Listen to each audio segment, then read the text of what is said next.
Now, Donna's out and about. Donna Demaio's doing something tonight.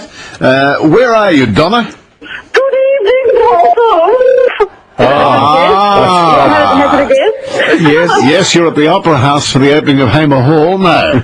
No, it's been an absolutely iconic evening because Barry Humphries took to the stage tonight at Her Majesty's, and I have seen Barry Humphries perform before and still got it. The audience was in fits because we know that Barry Humphries has been around as Dame Edna, as Celeste for decades, and there's a very, very valid reason for this gentleman. It's because he is so intelligent and so incredibly talented and so witty, and it's a particular type of satire, okay? So, look, perhaps not everybody's cup of tea in a way, but when Celeste comes out, the grotesque creature that he is, he really is quite vile. And I have to say that some of the biggest laughs were, Celeste didn't have to do very much. Or, you know how when Celeste speaks, perhaps when he pronounces his P's, he may maybe spit a little bit. People were thinking that, people were just reacting so strongly to that in itself. Then he would say the most, well, I have to say, you have to brace yourself. There's a little bit of, racist undertones or overtones for that matter, because he's quite blunt. And then we get Sandy Stone, which is a more poignant part of the show, and quite somber and quite introspective, let's say.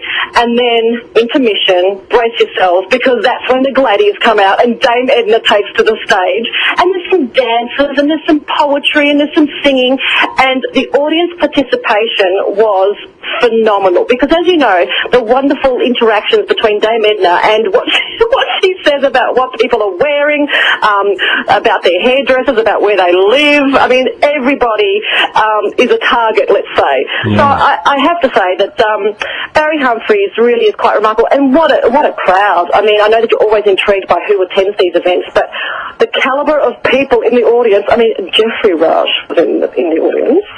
We had Rachel Griffiths, who brought her mum along, which I thought was gorgeous. Daryl Summers came along tonight, and the lovely, the adorable, the wonderful Patty Newton, and her talented husband, Bert Newton, who's preparing to take to the stage in Annie next week, which is very, very exciting. So I had a bit of a chat with Bert. So it's been a phenomenal evening for Melbourne, and it's interesting to read the program. I'll just leave you with this thought, because it's a farewell tour from Barry Humphries, but let me tell you, there's a bit of a hint in this, because there's a little note to all his fans over the years that he says, and I quote, "I promise you that I will not permanently vanish from your midst, but for the time being at least, I will be busy nurturing and expanding my other not inconsiderable talents." He'll be back, there's no doubt about that. So there you go. He's in town until August the 2nd. So get your gladies out, guys, because it really is a barrel of laughs. It's a great night out. You have to see Dame Edna at least once in your life. Yeah. All right, that sounds a good show. It does. Donna, can I ask one quick question? Phil says there is a new character who takes to the stage. Did that character make an appearance? Sir Les's brother? Yes, and very, very sensitive and topical references are made. I won't give too much away, but the character is very, very interesting. And will I say what he is or not? I don't want to give too much. Yes, he's a former priest, I believe. He's a former priest. He's a former priest for a reason, let's say. Okay, I'll leave that with you. But, all right.